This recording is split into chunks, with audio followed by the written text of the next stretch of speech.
Imagine it's the year 2050. Commuting across the globe, or even across the solar system, takes less than a second.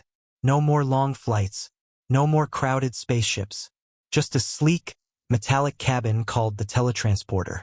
You step inside on Earth. You press a button. A bright flash of light blinds you for a millisecond. And suddenly, you are standing on Mars. You step out, feel the cold Martian breeze, and smile. You have your memories, your personality, your exact scars, and your exact thoughts. Feels like a miracle. But what if I told you that the moment you pressed that button, you didn't travel?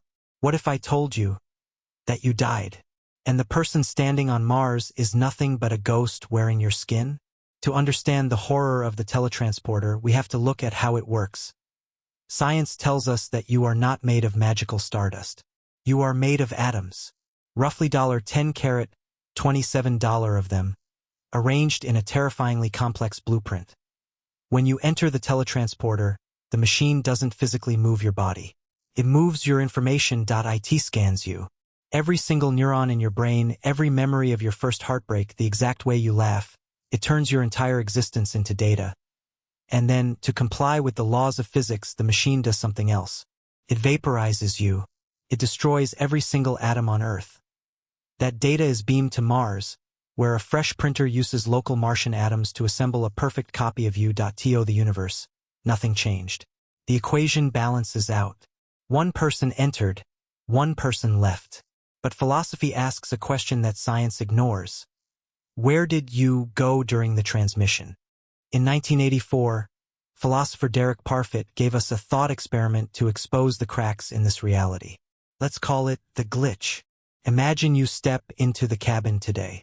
The machine scans you, beams your data to Mars, and your replica steps out on the red planet, thinking they just survived the trip. But on Earth, the vaporizer malfunctions. You don't dissolve. You are still standing in the cabin. Now, there are two of you. The man on Mars calls his family, hugs your friends, and lives your life. He genuinely believes he is you. And technically, he has every right to. But you are still standing on Earth. You look at the technician, and he says, "I'm sorry. There was a glitch. Your clone is already on Mars living your life. Now, if you could please step over here so we can shoot you. We need to keep the records clean. Would you let him? If the person on Mars is truly you, then your death on Earth shouldn't matter."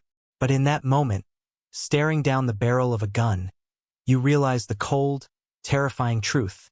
Your consciousness did not travel. You are about to be murdered, while an imposter steals your life with your own permission. This paradox isn't just about a sci-fi machine. It's a mirror held up to our deepest existential fear. We live our lives believing we have a permanent self, a soul, a continuous line of consciousness that wakes up every morning.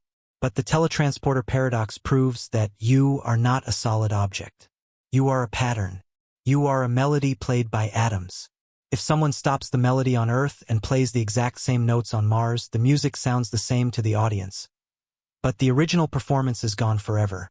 Every time we use the machine, a conscious being is extinguished in the dark, and a new one is born with a false memory of a journey they never took.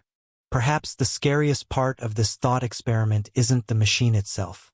It's the realization of what we do every single night.